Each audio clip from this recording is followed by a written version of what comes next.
Muy bien, martes 26 de julio, estamos estudiando en la década de los 90 en Medio Oriente y estábamos con el impacto de la Conferencia de Paz en Madrid. ¿Se acuerdan? En 1991, esas negociaciones en Madrid que fueron el lanzamiento de un acuerdo de paz que ya veremos cómo se desarrolla y hasta dónde llega, pero en principio arranquemos con lo que dejamos la semana pasada, a ver si podemos llegar hoy hasta la paz con Jordania.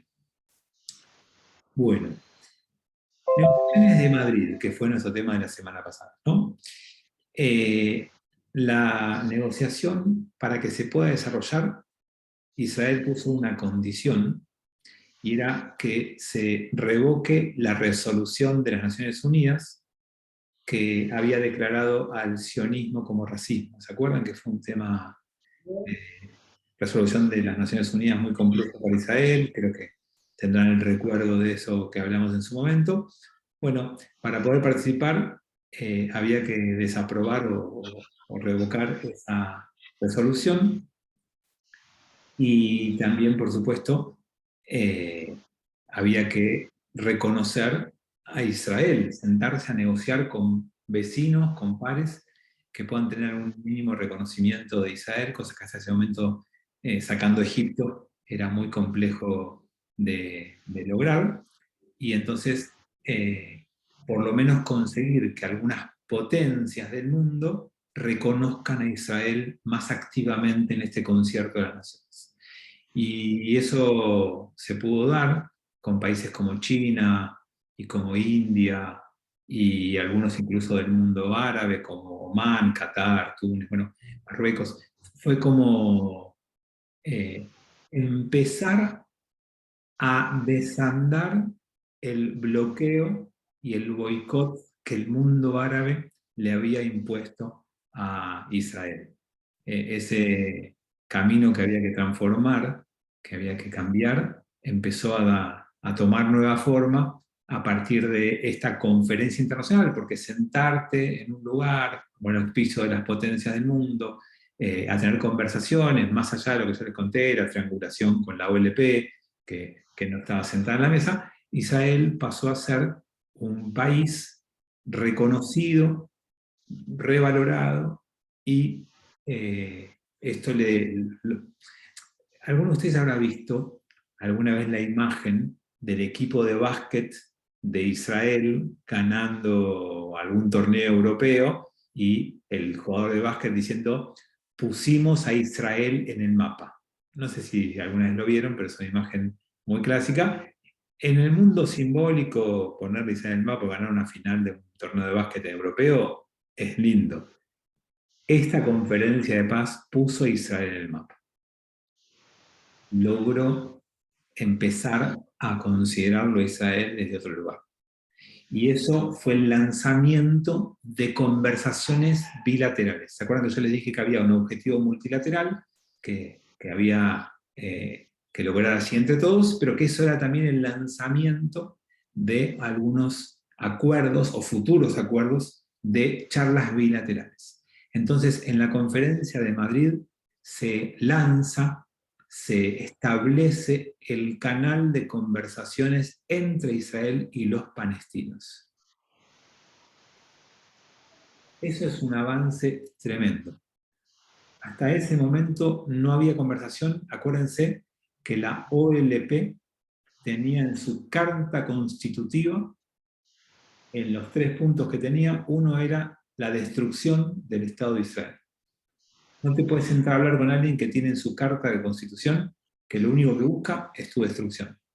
Entonces tenemos allí, en este acuerdo, un cambio muy importante, en donde Israel y los palestinos se comprometen a iniciar conversaciones bilaterales que van a ser monitoreadas y apoyadas por la Casa Blanca, por Estados Unidos, y entonces eso es un logro. El otro es que va a haber otro canal bilateral de conversaciones entre Israel y Jordania. Israel y Jordania tampoco tenían ese diálogo tan necesario, que este caso, ya ustedes ya saben, va a desembocar en un tratado de paz concreto en el 94. Las bases se ponen acá. La conversación inicia a partir de Oslo con los acuerdos que se llevaron. Ahora, la tercera conversación bilateral que se plantea en esta conferencia es con Siria.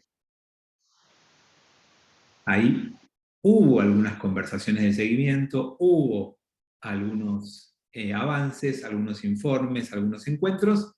Como ustedes saben, no tuvo éxito. No dio por resultado un acuerdo de paz. Pero eso no significa que haya estado mal. Eso no significa que no haya servido.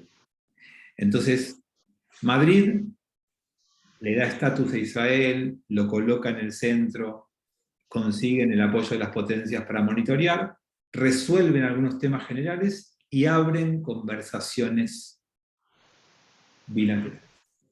Y entonces, de Madrid saltamos a la próxima instancia, que van a ser los acuerdos de Oslo, que es el gran tema de hoy. Los acuerdos de Oslo, que ya les adelanto que hay Oslo 1 y Oslo 2, ya vamos a ver un poquito algunas de esas cosas, pero por ahora hablemos de los acuerdos de Oslo, es una declaración de principios entre Israel y la autoridad palestina de un autogobierno.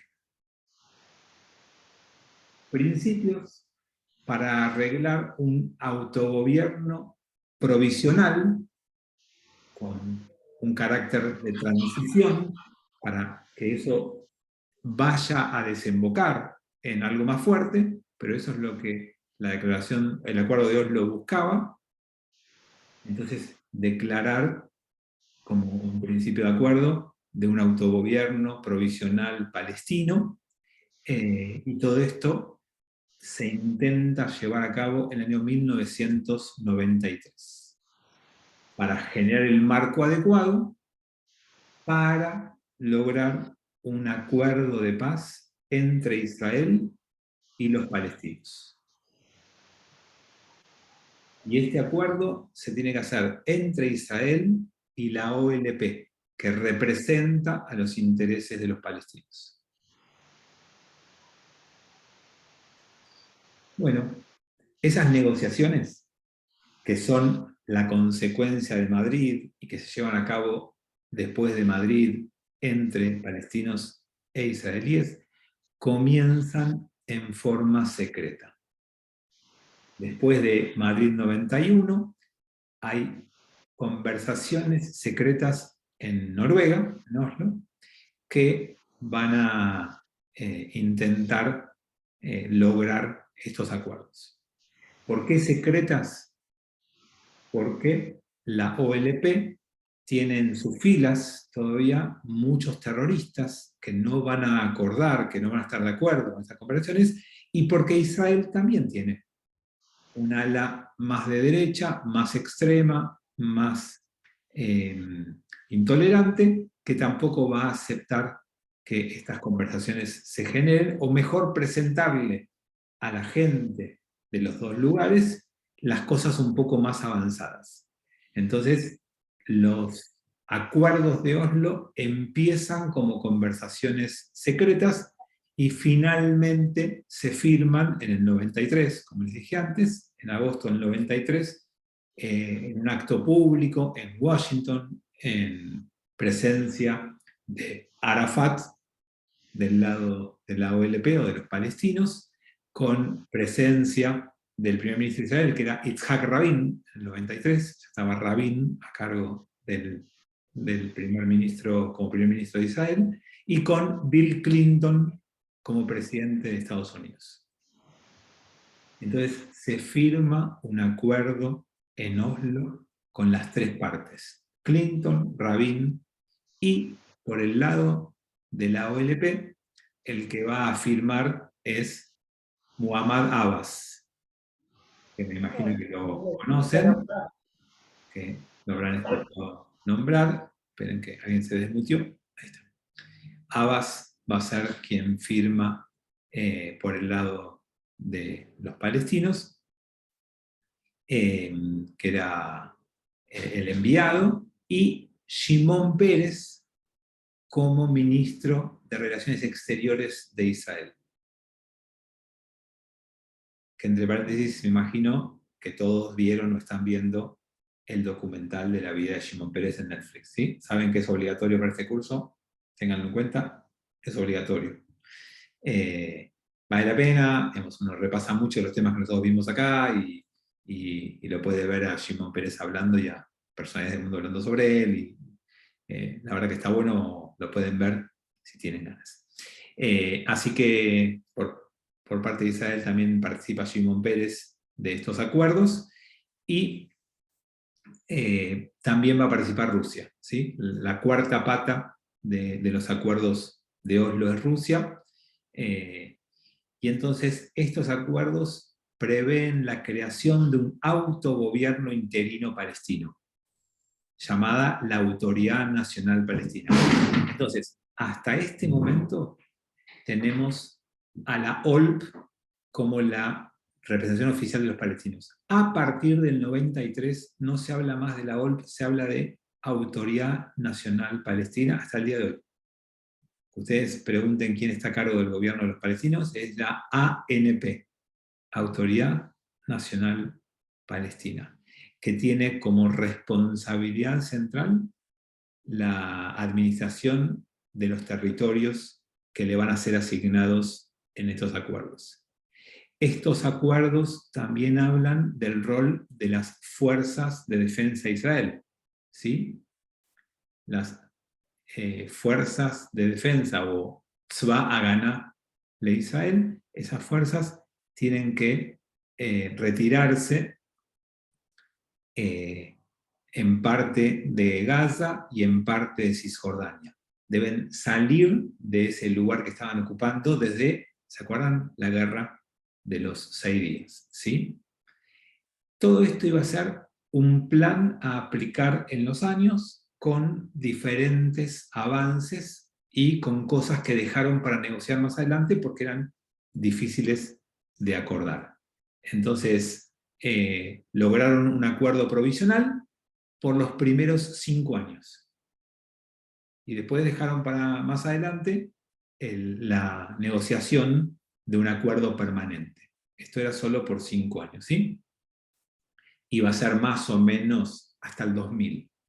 95, 96 se podía empezar a implementar, 5 años para adelante tenían allí la idea de que funcione estos primeros acuerdos y dejaron los temas más conflictivos para más adelante. ¿Qué faltaba para más adelante? ¿Qué era lo más conflictivo? Obviamente, primer tema conflictivo es Jerusalén. Segundo tema conflictivo son los refugiados palestinos. Tercer tema conflictivo son los asentamientos israelíes, la seguridad, las fronteras definitivas. Hay muchos temas por resolver. Pero a veces cuando hay temas complicados, es mejor acordar lo que puedes acordar y dejar para un poco más adelante lo que te cuesta o lo que sentís que no podés acordar tan fácilmente. Entonces, dejando eso para negociaciones más permanentes, para más adelante, la idea acordar sobre lo que se podía acordar. Entonces, el acuerdo que se firmó, lo primero que tiene que tener es un reconocimiento mutuo. Israel debía reconocer a la Autoridad Nacional Palestina y la Autoridad Nacional Palestina debía reconocer a Israel y ambos debían rechazar la violencia como forma de negociación.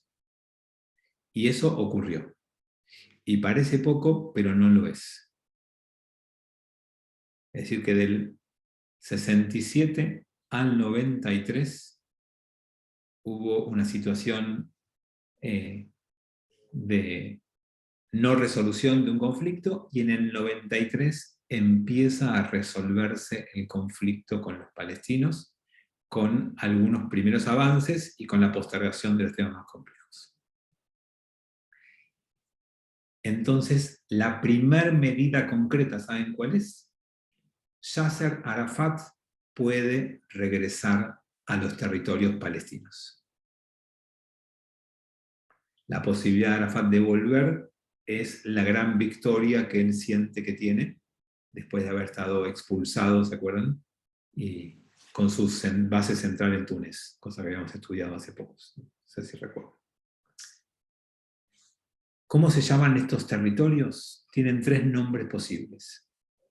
Los territorios de Gaza y Cisjordania, que son los territorios que están en conflicto con los palestinos, se llaman territorios recuperados por la derecha israelí, territorios ocupados por la izquierda israelí, o territorios administrados por una visión más ecuánime, quise decir.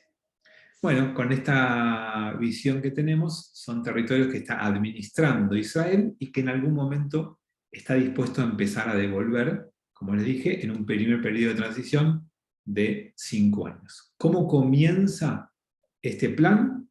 Con la retirada de Israel de la franja de Gaza y de Jericó. Esas eran las primeras 2 cosas que se pactan. Acuérdense que se iba a hacer en el 95 y, para los que saben un poquito de historia, Sharon se va de Gaza en el 2005 recién. Pero se había acordado que en el 95, 96 empezaba el repliegue israelí y ese repliegue iba a implicar abandonar Gaza y la ciudad de Jericó. Y a partir de ahí había una transferencia a la autoridad palestina de parte de las fuerzas de defensa de Israel. Y entonces la Autoridad Nacional Palestina empieza a tener autoridad en materia de educación, en materia de cultura, en materia de salud, en materia de bienestar social y en impuestos directos y turismo. Eso es lo que iba a administrar la Autoridad Palestina. O sea, no relaciones exteriores, no ejército, no fronteras, no aduanas. O sea, hay cosas que tienen y cosas que no. Es un proceso largo y de transición, ¿sí? Lo que sí iba a tener la Autoridad Palestina no es ejército, sí es policía. La defensa la iba a seguir haciendo Israel. Pero la seguridad interior, la policía, iba a ser de la Autoridad Palestina. Y capaz que lo recuerdan, hubo todo un entrenamiento de la policía de Israel a la policía de la Autoridad Nacional Palestina. Hay toda una transferencia de armas y de tecnología de Israel a la Autoridad Palestina. Y yo quiero que se detengan un segundo a pensar esto, porque no son solamente datos y números. Estamos hablando de que hasta quien fuera tu enemigo hasta hacía 5 minutos, y quien buscaba traficar armas para infligirte ataques terroristas, y que vos tenías que defenderte de ataques terroristas con armas traficadas ilegalmente, vos como Estado vas a armar a su policía y la vas a entrenar. Es dificilísimo de imaginar. Traten de visualizar esa imagen, y por supuesto que requiere de mucha valentía, coraje, no fue fácil dar pasos en ese sentido. Y de hecho, empieza un debate interno en Israel muy fuerte. Un debate que pone a los acuerdos como algo a rever, y la izquierda israelí, como siempre, va a apoyar, mientras que el ala derecha se opone y no quiere saber nada con estos acuerdos. Y entonces, obviamente, estos temas se llevan a la Knesset, y en la Knesset hay una fuerte discusión sobre si acordar o no acordar, si aceptar o no aceptar, y entonces en la Knesset se hace un voto de confianza que se aprueba, a que no saben con cuántos votos. La Knesset tiene 120 diputados, una aprobación mínima requiere 61 votos, y hubo 61 votos a favor. O sea, por la mínima se aprueba en la Knesset, tiene 50 votos en contra y unas abstenciones. O sea, 61, 50 y creo que fueron 8 abstenciones, algunos no habrán ido a esa sesión. Entonces, Israel aprobó. Ahora tenía que aprobar Fatah. Al-Fatah es la división más fuerte de los palestinos, es la que lidera Arafat, y también estaban divididos, y también hay a favor y en contra, y finalmente la facción central, la rama central, acepta, aprueba estos acuerdos, pero jamás la Jihad Islámica y el Frente para la Liberación de Palestina se oponen a los acuerdos. Y así como la derecha de Israel se oponía, los grupos más extremistas de los palestinos, los grupos más radicalizados y terroristas, como la Jihad, como Hamas y como el Frente Popular, no acuerdan. Entonces, se sabe que los enemigos con intereses en común se necesitan, se atraen, y empieza a haber un miedo importante de lo que puedan hacer las derechas de ambos países, o de ambos grupos, porque no sé, Palestina todavía no es un país, la derecha de los dos lados están con intenciones de boicotear esto. Entonces, del lado de Israel hay sospechas de que los palestinos entran al acuerdo, pero en realidad es solo una táctica y no es sincero, y no quieren alcanzar la paz ni quieren coexistir, simplemente quieren usar este acuerdo para beneficiarse y después darlo vuelta. No había confianza entre las partes, no había una construcción que permitiera imaginar que este camino podía terminar bien. Entonces, la OLP tenía un programa que iba más allá de lo que Israel le daba, aceptaban lo que Israel le daba para después ir y pedir más territorio, más condiciones y más beneficios de los que originalmente estaban recibiendo. Entonces, esto no era una meta, sino que era un paso más en la búsqueda de una meta más ambiciosa. Quien toma la alcaldía de Jerusalén, lugar conflictivo, es Ehud Olmert.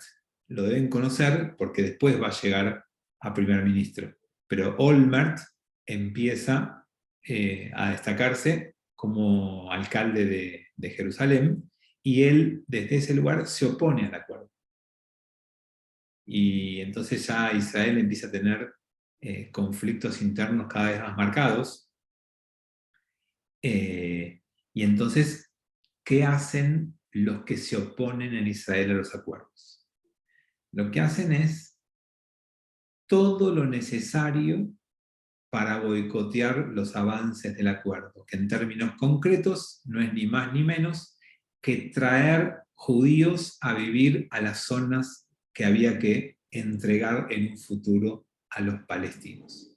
Y como un lugar sobre el que no se había firmado un acuerdo todavía, porque se dejó para más adelante, era Jerusalén, y el alcalde de Jerusalén estaba en contra de los acuerdos, ¿qué va a hacer? Va a encargarse de traer más judíos a Jerusalén Este y expandir Jerusalén Este. Jerusalén Este es el Jerusalén de los palestinos, de los árabes. Era la parte de Jerusalén que había que negociar más adelante.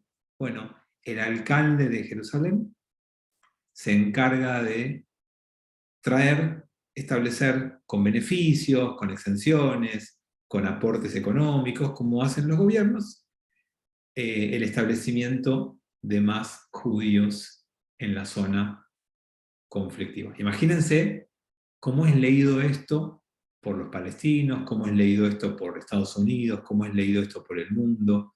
Acá hay una acción muy fanática, muy extrema, o por lo menos muy en contra de lo que se había aprobado en la Knesset.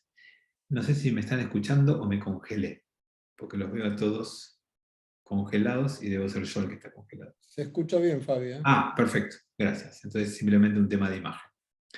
Bueno,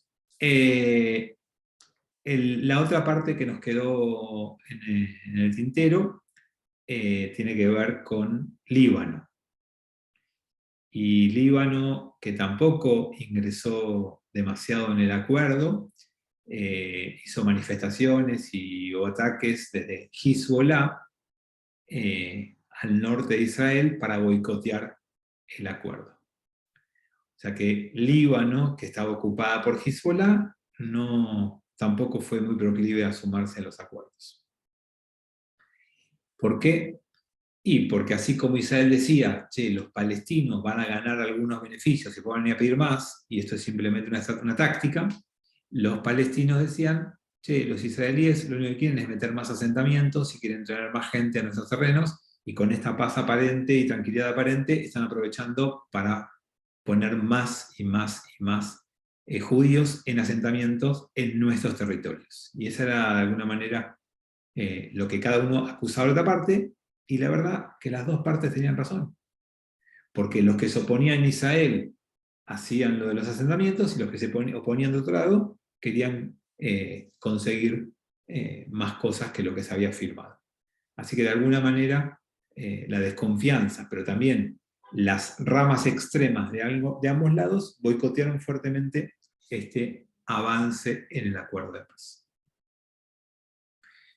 Bueno, en 1994, Rabin, que es primer ministro, y Shimon Peres, que es ministro de Relaciones Exteriores, y Yasser Arafat reciben el Premio Nobel de la Paz.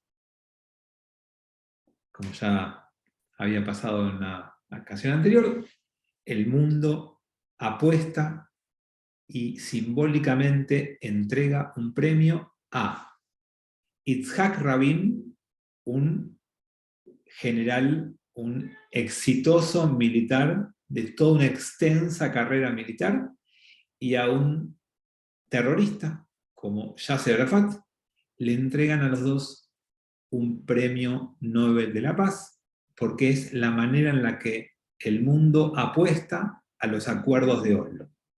Este es el apoyo que recibe la propuesta de Oslo de parte del mundo, con un Nobel de la Paz recontra cuestionable, recontra irregular, que no responde a ninguno de los parámetros habituales, pero esta es la forma en la que el mundo siente que Medio Oriente por fin puede avanzar hacia una paz. Hoy sabemos que no alcanzó. Pero en ese momento estaban todas las condiciones dadas para confiar en ese vínculo bilateral con los palestinos. Y el otro tema de hoy es que esos vínculos con los palestinos, por un lado, tuvieron su correlato en otra reunión bilateral que tuvo lugar con Jordania. Y así como hubo una delegación encargada de los palestinos, Jordania se llevó la otra parte de la energía, del tiempo, para lograr un acuerdo de paz entre Israel y el reino hashemita de Jordania. Y ese acuerdo de paz tiene como objetivo poner fin al estado de guerra. Todavía había estado de guerra entre los dos países, y ese estado de guerra estaba desde 1948. Nunca se había logrado más que un armisticio, un alto el fuego, nada más. Entonces, en esa situación se presenta la posibilidad de hacer un acuerdo de paz después del 48 que ponga fin a esta guerra. El acuerdo de paz se logra y se restablecen o se establecen por primera vez relaciones diplomáticas entre ambos países. Se firma un acuerdo de paz y también el acuerdo resuelve disputas de tierra y disputas de agua que había en la zona, en la frontera. Entonces, paz, diplomacia, fronteras y agua. Eso permite el turismo. Y el turismo implica ingresos, divisas, dinero, desarrollo y demás. Así que empieza a ampliarse el turismo, empieza a ampliarse el comercio, y eso implica que ambos países se empiezan a beneficiar y empiezan a querer evitar ataques militares en la zona, porque eso perjudica lo que empieza incipientemente a asomarse. La firma se hace en octubre del 94, y Jordania se suma así a Egipto como el segundo país árabe en firmar un acuerdo de paz con Israel. Hay que estar muy atentos, porque cuando firmó Egipto, ¿se acuerdan? En el 79, 2 años después, Anwar el-Sadat es asesinado. Y entonces todas las miradas están puestas en el rey Hussein, que aparentemente es quien corre peligro de vida a partir de esta firma del acuerdo de paz. Sin embargo, por más que les cuente algunas cosas, nosotros ya sabemos que hubo otro asesinato después de estos acuerdos de paz, pero no fue del lado árabe. El asesinado después de los acuerdos de paz fue el primer ministro israelí, Yitzhak Rabin. Pero todas las miradas estaban puestas en que a partir del 94 corría peligro de vida el rey Hussein. ¿Cómo se llegó a este acuerdo? ¿Cuándo se inicia y demás? Bueno, un protagonista muy importante de este acuerdo se llama Shimon Peres. No sé si les dije que hay un documental en Netflix que es obligatorio para Shimon Peres empieza como ministro de Asuntos Exteriores de Israel a conversar de esto con el rey Hussein y empiezan a concretar un acuerdo secreto para avanzar en este sentido a partir de 1987. Antes de Oslo habían empezado las conversaciones y antes de Madrid habían empezado las conversaciones entre Pérez y Hussein. Después de cerrar las conversaciones con Egipto, de firmar el acuerdo de paz y de los conflictos que hubieron con Egipto, cuando estuvo todo eso más tranquilo, empezó el acuerdo secreto para definir un marco de paz en Medio Oriente con Jordania. Entonces, en aquel momento era Shamir, primer ministro, que objetaba todo esto y no estaba muy de acuerdo. Entonces, lo primero que hubo que conseguir de Jordania era que Jordania deje de reclamar Cisjordania. Y acá tengo que explicarles algo del mapa, que no sé si recuerdan. Lo que habitualmente se llamó Israel, en realidad no era Israel. Hay en la zona norte una zona que se llama Judea está en el sur, Samaria, Shombrón, es la zona que se llama Cisjordania, de este lado del río Jordán. Y del otro lado del río Jordán se llama Transjordania. Y Transjordania se transforma en Jordania, pero Cisjordania y Transjordania eran parte de una unidad en algún momento. Entonces, cuando se forma Jordania como el reino hashemita de Jordania, e Israel acepta su plan de paz y del 48, ¿no? Y su establecimiento como país, Cisjordania era reclamado por Jordania. Samaria era reclamado por Jordania. Bueno, el primer paso para lograr la paz con Jordania era que Jordania deje de reclamar Cisjordania, porque Cisjordania era el futuro Estado palestino. Hasta el día de hoy, la Autoridad Nacional Palestina gobierna sobre lo que se llama Cisjordania. Bueno, eso se consigue. Jordania abandona su reclamo, su reivindicación sobre las tierras de Cisjordania. Entonces, después de ese logro, empiezan conversaciones de paz con Yitzhak Rabin, ya como primer ministro, porque con Shamir no se pudo avanzar mucho. Y entre Rabin y Pérez logran avanzar en los acuerdos, y de la otra parte está el rey Hussein, que tenía intenciones serias de lograr esta paz con Israel. Y como Israel está negociando con la autoridad palestina, eso sirve de presión al rey Hussein, que si la autoridad palestina negocia, ¿cómo él no va a negociar? Si hay avances con Arafat, ¿cómo no se va a sentar él a negociar? Y esta presión de dejarlo a Hussein fuera del juego, cuando sí está participando Arafat, lo presiona a Hussein para avanzar con Israel. Entonces Hussein consulta con dos referentes. Consulta con Mubarak, que está en Egipto, y consulta con Al-Assad, que está en Siria. Y como se imaginarán, Mubarak lo alentó a avanzar en las conversaciones de paz, mientras que Assad dijo que no firmara nada. Que hablara, pero que no firmara. Pero en el medio está Clinton, que también presiona, porque necesita logros políticos, porque busca esos logros y porque firmar la paz era un gran logro para él. Por lo tanto, Clinton presiona un acuerdo de paz entre Hussein y Israel, y a cambio promete anular las deudas de Jordania con Estados Unidos, que eran muchas. La plata siempre es un gran incentivo para este tipo de cosas, y Estados Unidos ofreció lo que tenía que ofrecer para que esto se pudiera lograr. Entonces, los esfuerzos tuvieron éxito y finalmente se firma este acuerdo de paz.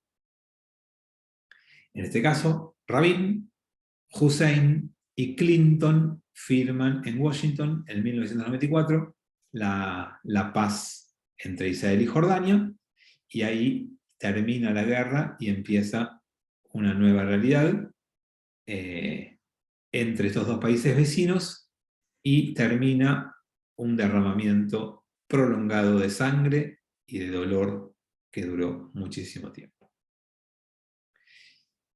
Bueno, se hace la ceremonia, se firma y se fija la frontera de Jordania con el resto de Cisjordania e Israel, se fija esa frontera, que respeta la frontera del río Jordán, del Mar Muerto. Allí es donde se establece esa frontera. Y Rabin y el primer ministro de Jordania firman este acuerdo. El presidente de Israel es Ezer Weizmann, que estrecha la mano del rey Hussein, y Clinton está allí presente. Es todo un ámbito muy mágico de lo que se había logrado. Egipto da la bienvenida y aplaude el acuerdo. Siria ignora el acuerdo y no es parte de nada de todo esto. Y obviamente las milicias de Hezbollah desde el Líbano atacan el norte de Israel. Morteros, cohetes y demás en la Galilea de Israel. Todo esto, por supuesto, que es lo que se espera cuando se firman este tipo de acuerdos y demás. ¿Qué acordaron Israel y Jordania?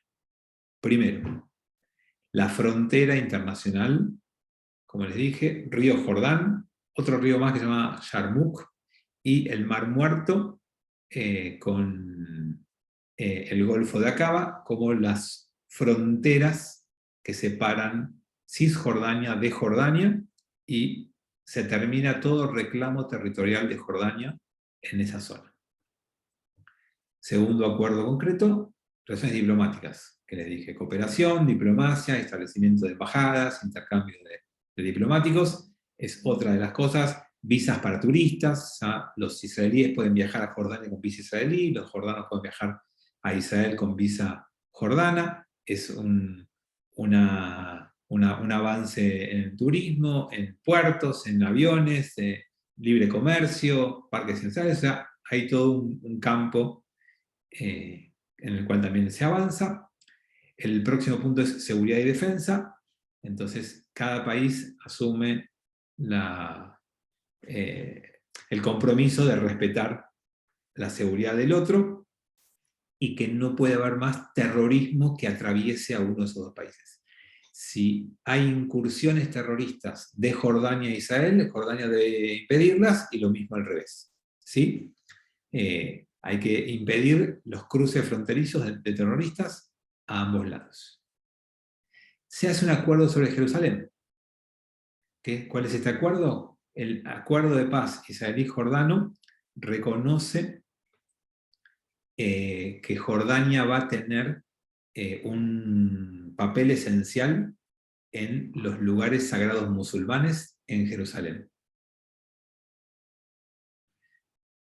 O sea, no hay reclamo de soberanía, hay reclamo de administración de los lugares sagrados, e Israel se compromete a que Jordania tenga un rol relevante en la administración de estos lugares especiales. Hay un acuerdo de agua que establece cuánto agua pueden extraer cada uno del río Jordán y demás. Ahí está establecido exactamente cómo es esta división de las aguas. Y hay un acuerdo sobre los refugiados palestinos. El acuerdo es que Israel y Jordania van a cooperar para ayudar a los refugiados para intentar encontrar soluciones. Ese es el acuerdo. Que hay un compromiso de Israel y de Jordania que van a tratar de encontrar solución a estos conflictos. Así que se firma el acuerdo, se pone por escrito, empieza a entrar en vigencia y empieza a haber pasos fronterizos, empieza a haber intercambio de turismos, empresas, y todo funciona bien. Turistas israelíes empiezan a viajar a Jordania. Ustedes saben que en Jordania hay lugares turísticos muy importantes para los israelíes. A los israelíes les gusta viajar mucho, entonces Petra se transforma en un lugar muy visitado por israelíes. Petra es un lugar que dicen que es maravilloso, que los nabateos han estado allí, hay mucha arqueología, mucha historia, y a los israelíes les encanta viajar, y entonces se transforma en un lugar muy visitado.